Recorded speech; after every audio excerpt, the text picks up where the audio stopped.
So madalas na katanungan yan sa mga estudyante, lalo ng mga nag-uumpisa pa lang mag-aral or bago pa lang nag-uumpisa mag-aral ng Japanese. So ang madalas nating sagot dyan, Nihongo wa musukashi desu ga omoshiroi desu. So ganun lagi yung ating sagot dyan. So ngayon, i-improve natin yan. Para sa mga susunod na tanungin tayo, medyo level up na tayo sa pagsagot natin ng ganyang mga katanungan. So una, kung gusto mo ay maging manatural lang at maging magalang, pwede mong sabihin to.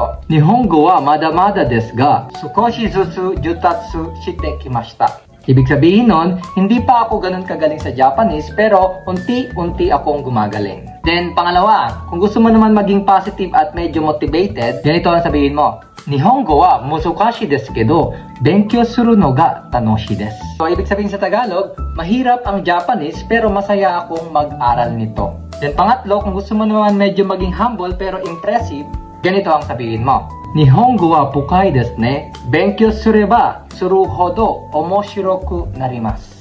So ibig sabihin sa Tagalog, malalim ang Japanese. Habang mas nag-aaral ako, mas nagiging interesting ito. So ayan, dapat sa susunod medyo i-level up mo na yung pagsagot mo sa katanungang na Nihongo wa do desu ka ha?